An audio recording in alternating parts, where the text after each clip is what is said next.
Los que saben de estas cosas dicen que la fe es inalterable y que las devociones van cambiando.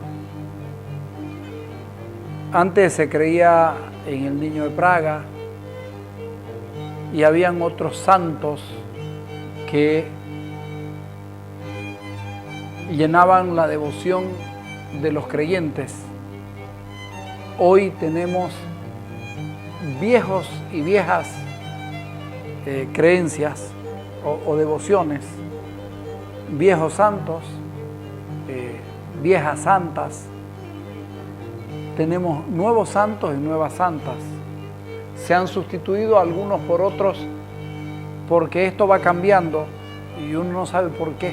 Pero Santa Cruz es un lugar que tiene gente con mucha devoción, una devoción que parte de una fe en un Dios católico que va expresándose en distintas manifestaciones. Los que saben dicen también que la única fe que se ha mantenido inalterable aproximadamente por 200 años es la fe en la Virgen de Cotoca, porque la Virgen de Cotoca apareció, es una aparición. Las otras son devociones que se van dando en la medida en que el boca a boca, el milagro no comprobado pero creído,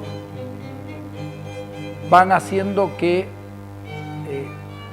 una virgen o un santo tengan un mayor número de devotos.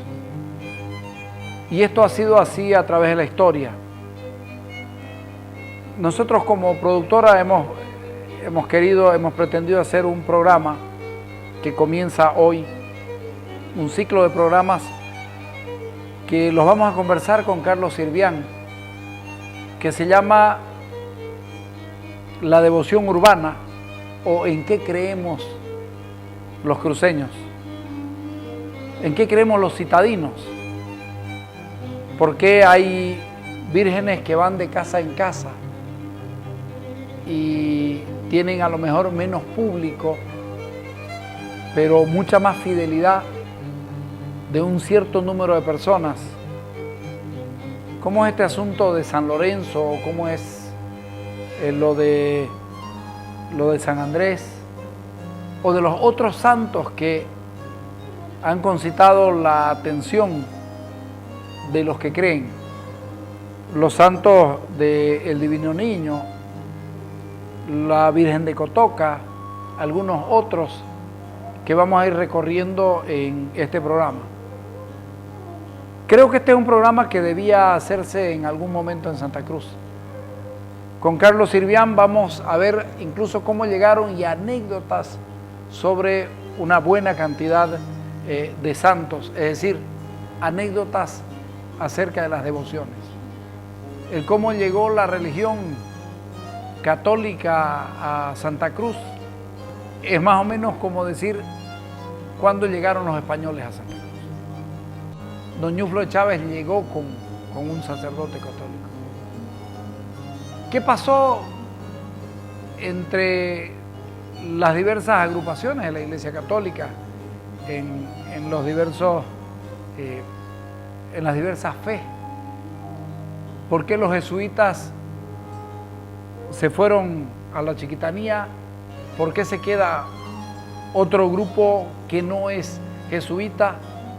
Todo eso lo vamos a ir conversando con Carlos Sirvián. Creo que, reitero, este es un programa que tenía que hacerse. Es un programa que busca, una vez más, descubrir lo que tenemos adentro, lo que no hemos escarbado, lo que no hemos mirado.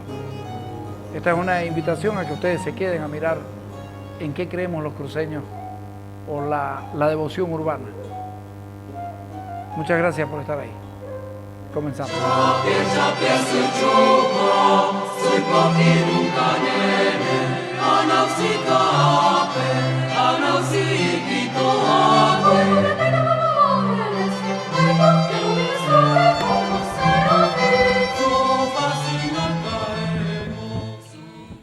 ¿Es correcto decir que la fe católica llega a Santa Cruz con Doñuflo de Chávez? Sí, es correcto, porque se entiende como la génesis de la comunidad cruceña el 26 de febrero de 1561, cuando llega este contingente de españoles a la cabeza de Doñuflo de Chávez y deciden fundar la ciudad de Santa Cruz de la Sierra la Vieja, a orillas del arroyo Sutós y al pie de la serranía del Riquío, a 2 kilómetros aproximadamente del actual San José de Chiquito, ¿no? Ahí se produce el encuentro de estos exploradores españoles con las etnias nativas de lo que hoy se conoce como el oriente boliviano, ¿no? Que eran innumerables también. Como vos sabés de que el término chiquito, y es un término posterior, digamos que es la unificación de varias, ¿no es verdad? Entonces, en ese primer instante se produce una simbiosis cultural y biológica, ¿no es verdad?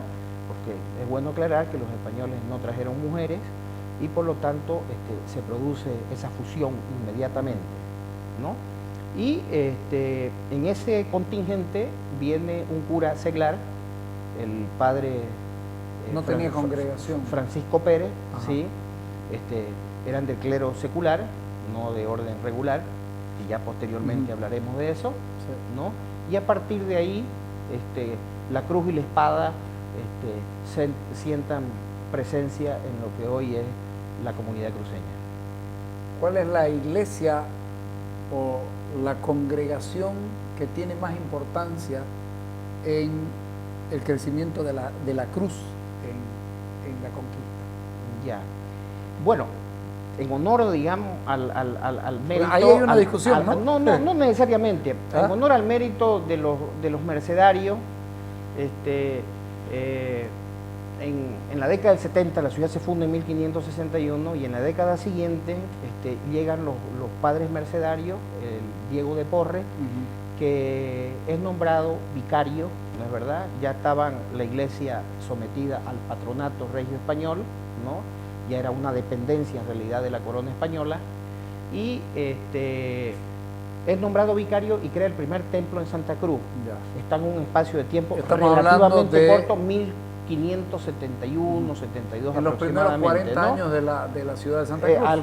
Claro, en ese lapso, ¿no? Porque claro, es bueno que menciones eso para aclarar a los televidentes que la ciudad permanece en Chiquito entre 1561 y 1604 aproximadamente, ¿no? Un espacio de 40 y poquitos años.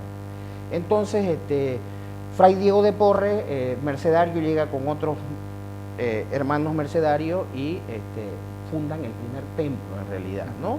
Pero la presencia es corta por una serie de circunstancias y Santa Cruz prácticamente se queda huérfana de la doctrina cristiana, ¿no? Por un espacio de tiempo hasta que llega el gobernador Lorenzo Suárez de Figueroa en la década siguiente y hace gestiones bastante prolongadas, hay que considerar las distancias, sí, los tiempos, los ritmos, ¿no es verdad?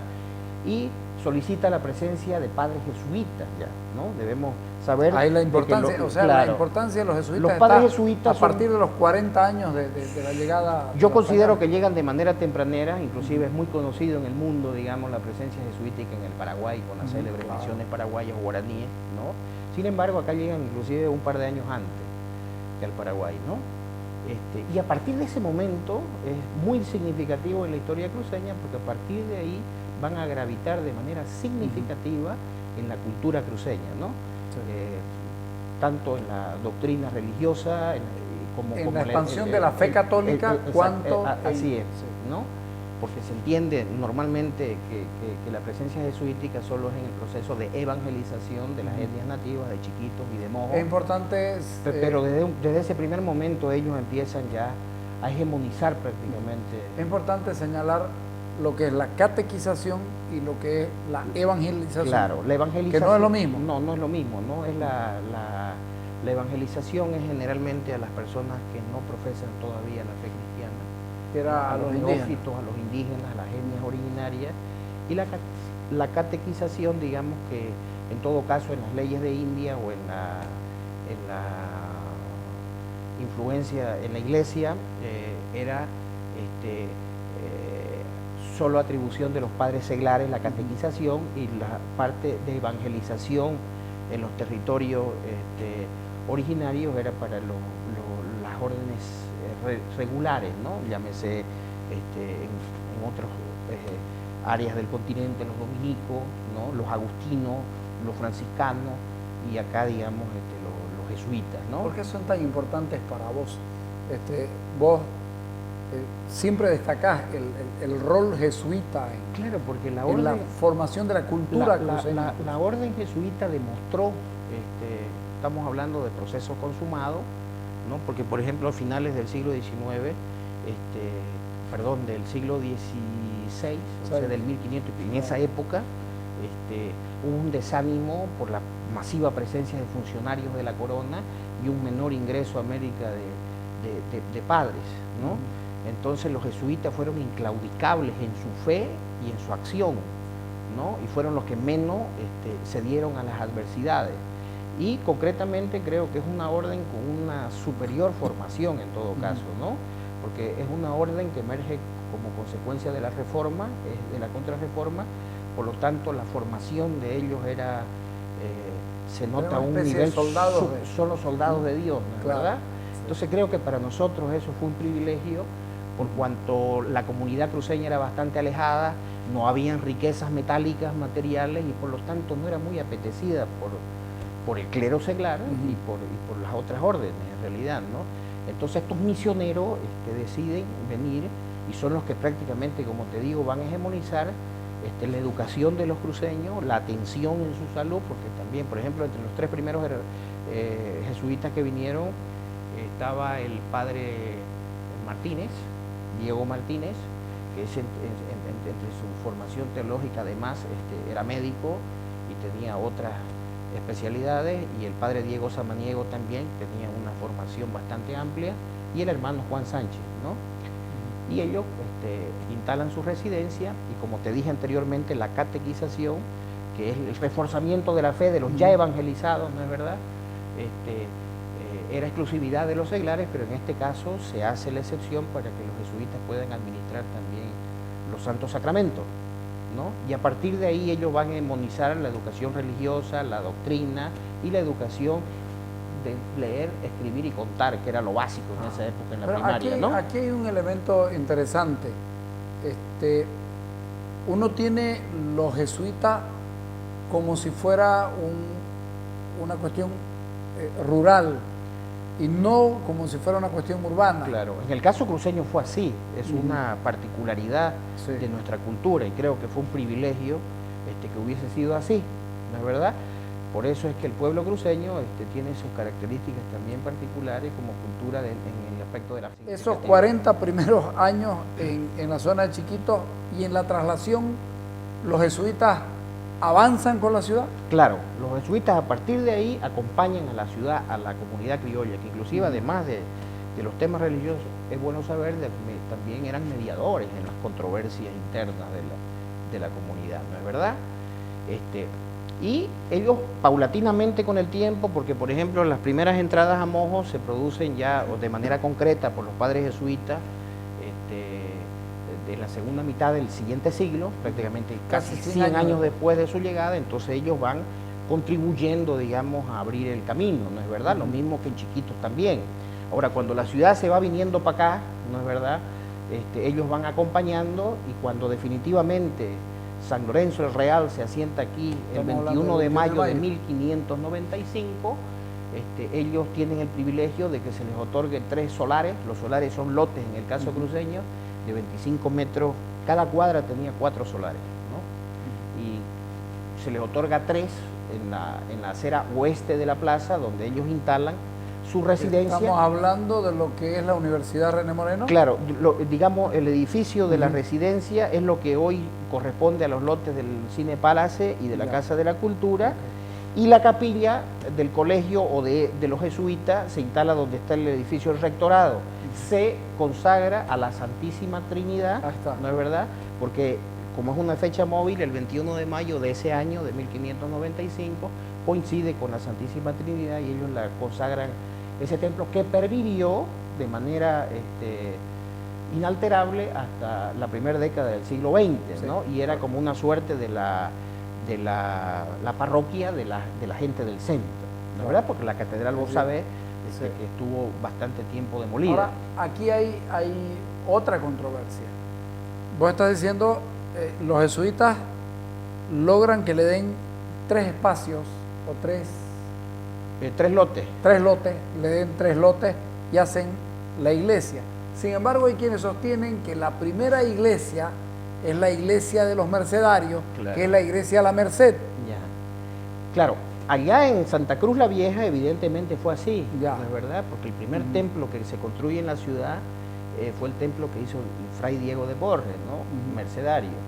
Ahora, aquí, como te digo, como ya había una ciudad preexistente y de allá se desprende San Lorenzo, entonces cuando se funda San Lorenzo definitivamente o se refunda aquí en la punta de San Bartolomé, en la repartición de solares ese mismo día también se le otorga a los padres mercedarios a 2 ¿Dónde están cuadras ahora? de la esquina de la Casa de Gobierno, que es donde está la brigada parlamentaria, al poniente, ¿no? ¿Dónde Que es está donde la está iglesia de hoy, la Merced? donde está hoy Ajá. y donde ahí instalaron su convento, ¿no? Es correcto decir que es la más antigua la iglesia de la Merced, considerando que... Desde la génesis de la comunidad cruceña, sí, ¿no? Es sí. la primera orden regular que se instaló y fue la primera que hizo templo en la ciudad, ¿no? Y luego ya con el tiempo se van desarrollando nuevos templos, ¿no? ¿Hasta qué año es tan fuerte la influencia jesuita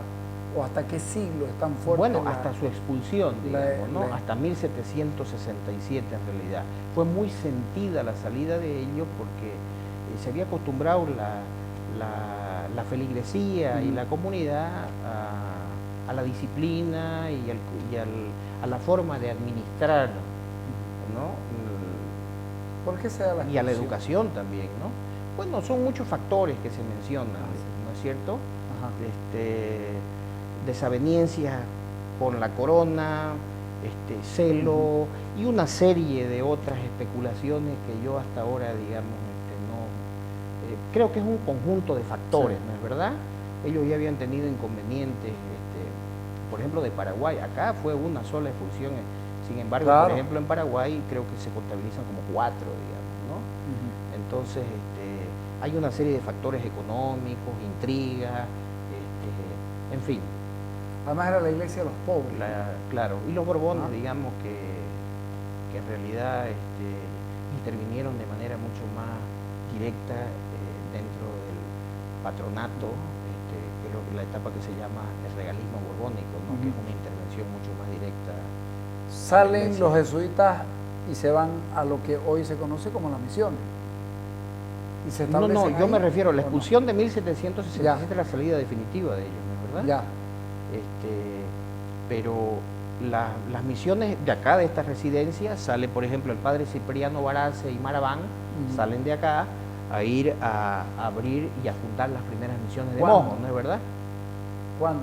En 1680 y poquito más o menos, ¿no? Se funda Loreto, luego Trinidad. Cuando estás diciendo, y así sucesivamente, ¿no? cuando estás diciendo mojos, estamos hablando de que transitaron desde aquí al Beni.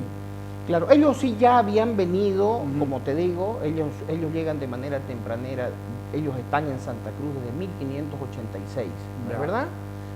Y a partir de ahí, obviamente, van desarrollando diferentes actividades con las etnias originarias del entorno de la Tiene además comunidad una y van preparando el terreno para ese cometido final que se produce casi 100 años después, ¿no es verdad? Y chiquitos también alguna década posterior, ¿no? pero además logran conectarse muy bien con Claro, la gran virtud de los padres, digamos, a diferencia de otras órdenes, que lo primero que hacían, por ejemplo, los hermanos, los primeros que llegaron a la comunidad cruceña en el siglo XVI, allá en Santa Cruz la Vieja, lo primero que hacen es aprender las lenguas nativas. Y tienen la habilidad de interpretar las creencias locales animistas y sincretizarlas, digamos, con la fe cristiana, ¿no es verdad? Entonces, esa es una de las grandes virtudes, por ejemplo, de la orden, ¿no es cierto? Entonces, allanaban en gran medida el camino y por eso es que tenían un gran grado de efectividad en la evangelización, ¿no? Y después, como vos sabés, más que depender, digamos, de porcentajes y de toda esa cosa de los diezmos, ellos desarrollaban su propio sistema productivo, digamos, claro. ¿no? Y es célebre, digamos. Si hay que mencionar uno de los grandes logros del cristianismo, justamente es las misiones jesuíticas, ¿no es verdad? Lo que desarrollaron en Paraguay y lo que desarrollaron acá, ¿no? Que tenemos el privilegio, bueno remarcar, de que nuestras misiones son las únicas del sistema, que ellos misionaron entre las más conocidas, las del Paraguay, que son las más célebres por el tema del desarrollo económico y cultural, pero tuvieron mucha injerencia de los gobernadores y de la corona española, porque los tenían encima los centros de poder y había mucha disputa.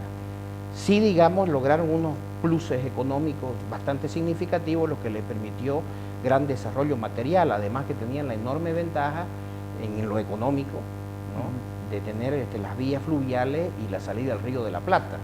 No así las nuestras, que estaban más aisladas, pero desarrollaron, creo yo, más la utopía, porque tuvieron menos injerencia de los centros de poder, ¿no? La prueba está de que, como te decía, al margen de las del Paraguay, tenemos la de Chiquitos, Mojo, en Perú las del Maynas, ¿no? Que es la zona de, ahí ahora una exmisión es lo que hoy es la capital del departamento de Loreto, de la ciudad de Iquito, ¿no?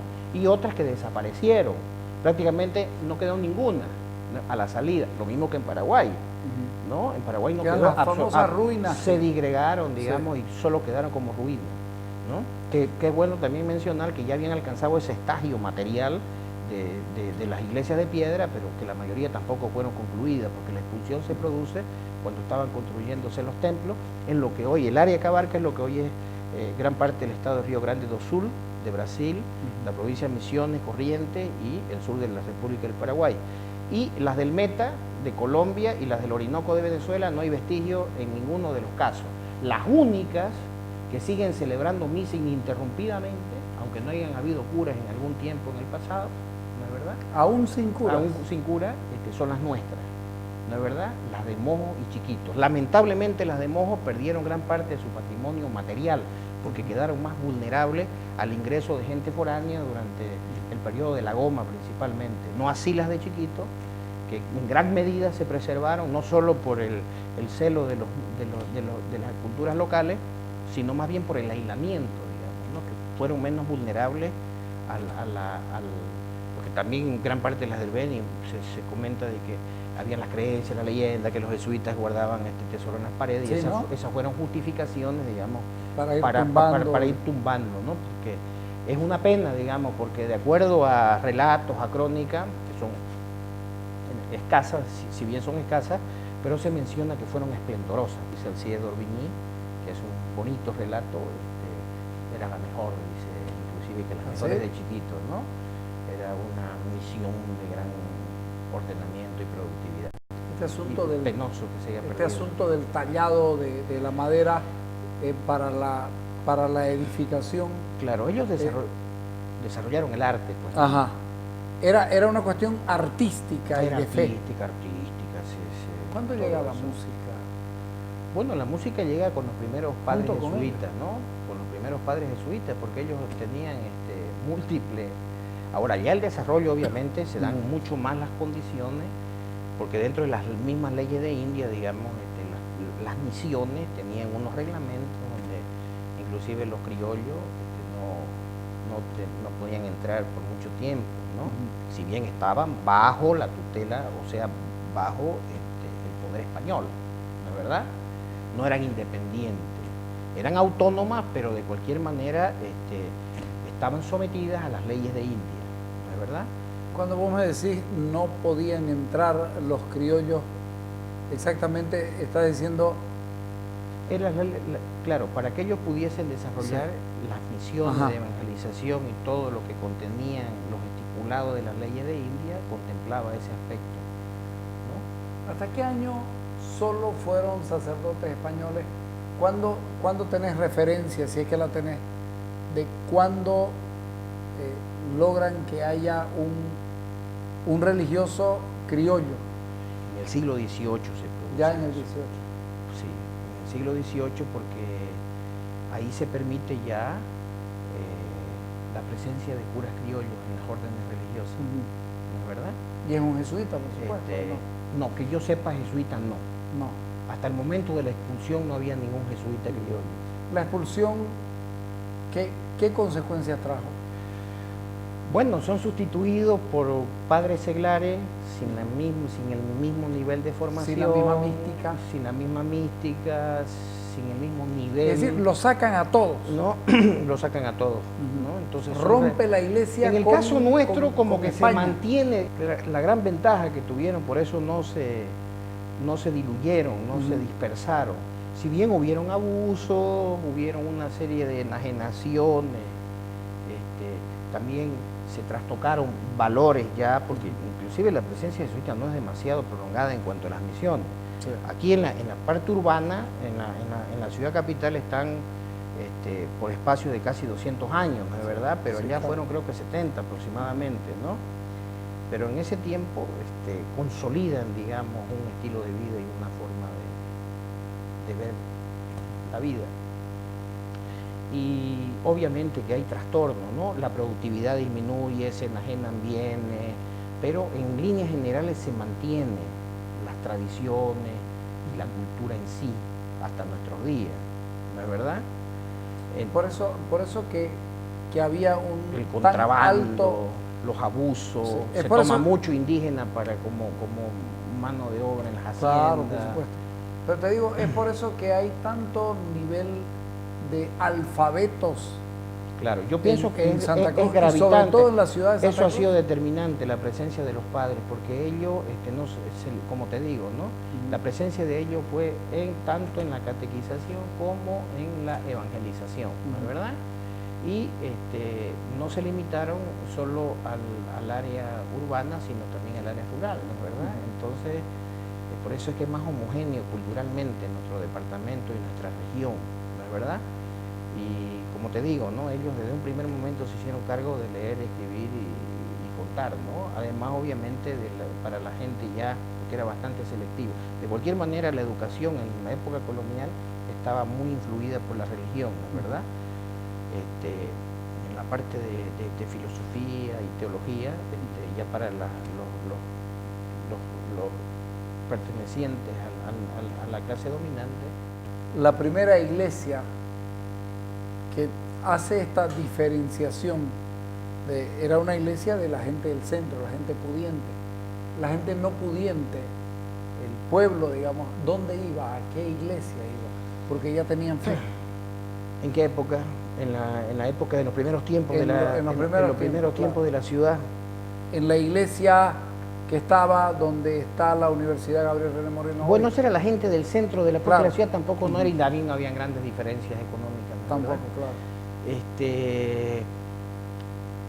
Hacia finales del siglo XVIII ya se crea lo que hoy se conoce como Jesús Nazareno, digamos, como cementerio de pobres, Ya. ¿no? Y como capilla del cementerio, ¿no? Y la Merced, digamos, también acogía a la gente un poquito más periférica, pero Sí. la de la Santísima Trinidad, digamos, como que era de la gente Era del entorno más céntrico, ¿no es Sí, verdad? sí. De la gente bien, Más o menos. que era el que vivía en el centro. Claro. Que no tenía mucha diferencia con el otro, pero finalmente Así es, estaba ahí. así es. Ajá. Y luego ya, ya para el siglo XIX ya se funda San Andrés, San que Andrés. gravita el padre José Andrés de Salvatierra, el Ujú. prócer de la Independencia, y luego San comprada Francisco. por los vecinos, porque él pensaba ese templo otorgarle, porque él es el que media, el que interviene para que lleguen los padres franciscanos, Ya. que instalan su hospicio donde está San Francisco en la actualidad ya por 1860 aproximadamente, y construyen ese bellísimo templo. Bellísimo. Antes San Roque también construida por el padre Salvatierra como capilla consagrada a Nuestra Señora del Patrocinio, después San Roque, ¿no? Y así sucesivamente los demás templos. Por eso te decía que Que se va van- cambiando. La fe se es inalterable y las devociones van cambiando. Claro. no se lo entiende muy bien el por qué, pero claro, van se pone en cambiando. vigencia algunos santos dependiendo quién sea el padrino o el que Ajá. el que lo propone, ¿no? Por ejemplo, hacia finales del siglo XVIII, perdón, de España traen la imagen de la Virgen de la Asunta, ¿no? Y la trae el gobernador Antonio de los Santos Seoane y produce un milagro que evita que los esclavos negros cometan una sangría contra los blancos mestizos, y a partir de ahí se va creando una devoción hacia esa Virgen que cobra mayor vigencia cuando uno de los descendientes de la familia, el obispo José Belisario Santisteban, le hace una ermita y le promueve una procesión anual en agosto que convoca, mientras el obispo vivió, una gran convocatoria de parte de la población, ¿no? Mientras vivió, porque después de su fallecimiento fue perdiendo vigencia. Y se va perdiendo la vigencia. Hasta que ahora está ahí y prácticamente la mayoría ignora ese esplendor que tuvo alguna vez como convocante de fieles y devotos, ¿no? ¿Cómo llegan las vírgenes y los santos? Bueno, los santos llegan obviamente con el calendario cristiano, ¿no? Ya con el calendario con la fe cristiana, Ajá. con los primeros religiosos a la región, obviamente. Ahora, el tema concreto de la Virgen de Cotoca, la advocación de la Virgen de Cotoca se produce por una aparición aquí en el entorno de la... Que es la única aparición que hay. Al menos los otros que son se traídos, sepa. digamos. Claro. Son, ¿no? Exacto, son como producto de, por ejemplo, el caso de la Asunta es como producto de ese milagro, claro, que se entiende así, y evitó justamente una masacre, ¿no? Ahora, lo de la Virgen de Cotoca es similar a lo de Lourdes, a lo de Fátima, porque es una aparición. Que son ¿no? apariciones. Exactamente. Que se produce aquí en lo que hoy es la provincia de Guarnes, ¿no? En el área, en la zona aledaña a Susaquí, ¿no? Tengo entendido que hasta el siglo XIX, inclusive el lugar concreto de la aparición se llamaba La Grandiosa, que la menciona Alcides Orbiñí, y yo no sé por qué ha desaparecido esa denominación de ese lugar, ¿no? ¿Verdad? Solo se sabe que es en el área aledaña al rincón de Azusaquí, que formaba con otros rincones la famosa rinconada de Chanel, ¿verdad? Sí. Que es lo que después fue la Enconada y hoy es Guarnes, la zona de mayor producción azucarera desde la colonia. Vamos a ir en los programas posteriores hablando de cada uno de los santos y de las vírgenes. Y los que han desaparecido y los que ahora... De los que han desaparecido y de los últimos... Este fenómeno que yo sepa es prácticamente único en el país, el de la Virgen que va de casa en casa, que tiene fieles, pero que no tiene procesiones grandes, claro, pero tiene fieles y se mantiene, y es casi una tradición de madres que le pasan a hijas. Así es, ¿no es cierto? Así es. Y tenemos 2 o 3 vírgenes todavía. Me parece que San Joaquín también hace ese... Ahora creo que ya tiene un lugar estable y fijo, claro, ¿no? Creo que al final, después del fallecimiento de la última persona que lo tenía, ahora está en el hogar de ancianos, me parece. Ajá. Que ya recaló ahí. Y de ahí tenemos santos nuevos. Claro. ¿No? Por ejemplo, el Señor de los Milagros. El Señor de los Milagros es uno. Que es una devoción muy peruana, ¿no?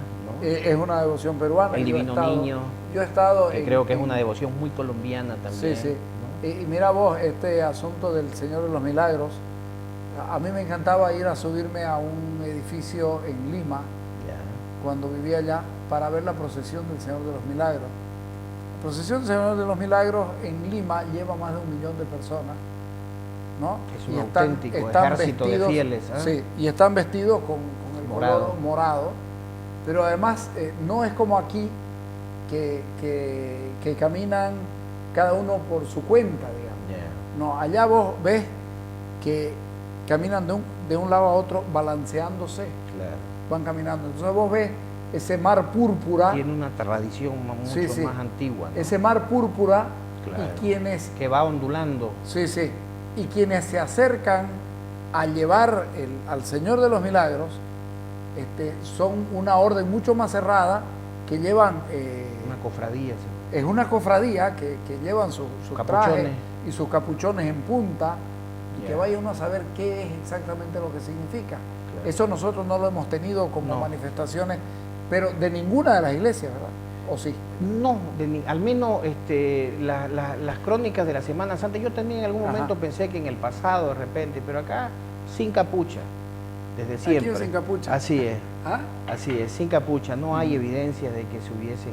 Hay una descripción muy hermosa que a mí me motivó muchísimo hacer una pintura sobre la procesión del Nazareno que hace don Alcides d'Orbigny, que vos sabés que la Semana Santa es parte desde el miércoles de ceniza, ¿no? El carnaval es una fiesta vinculada al cristianismo, ¿no es verdad? Y hablaba de esos cambios bruscos que él había participado, había visto el carnaval y que de repente a partir del inicio de la cuaresma, digamos, después del miércoles de ceniza ya era un recogimiento ya muy llamativo, ¿no? Y habla mucho de la solemnidad que inclusive había como un presagio de tormenta aquel día del Viernes Santo y se impacta por la atmósfera que se crea con esa devoción religiosa en la Semana Santa y en la procesión de Viernes Santo, ¿no? Pero es que la había, Carlos, vos y yo la hemos vivido. Y habla de la cofradía, de las cuando éramos chicos, acordate que pero no habla de capucha. Lo que era el Viernes Santo. El Viernes antes. Santo, sí. La gente se vestía de negro. Evidentemente. Porque había muerto Cristo. Y la gente se vestía de luto. Y se velaba al claro, lo que pasa es que ahora con el crecimiento de la ciudad vos podés ver, por ejemplo, las procesiones de barrio, ya no es una sola. Claro que sí. ¿No es verdad? Se ha ido... Pero nosotros lo hemos vivido todavía. Claro, eso. por supuesto. Yo me acuerdo que seguramente con mi abuela. Pero la fe pienso de que es una de las características todavía fundamental de la identidad y de la cultura cruceña, ¿no es verdad? Eso para mí no tengo la menor duda, ¿no? La fe es una y las devociones son otras. Bueno, las devociones son devociones de fe, digamos, de cualquier manera, ¿no? Claro, pero la fe en Cristo, en la palabra, en el Evangelio, yo pienso otras que manifestaciones de la fe. Está inalterado. De repente hay corrientes últimas, de repente agitadas por otras culturas, no, inclusive no bolivianas, sino de más allá de los mares, ¿no? De otras corrientes religiosas que están promoviendo torpedear el cristianismo, ¿no? Que eso es evidente, que se está viendo en diferentes gobiernos patrocinados por esas corrientes, ¿no? Vamos a entrar entonces a partir del próximo programa, y en lo vamos a dejar ahí, ya con la historia de las iglesias, ¿te parece? Claro, de la tradición cristiana en nuestro pueblo, ¿no? Sí. Vale. Gracias.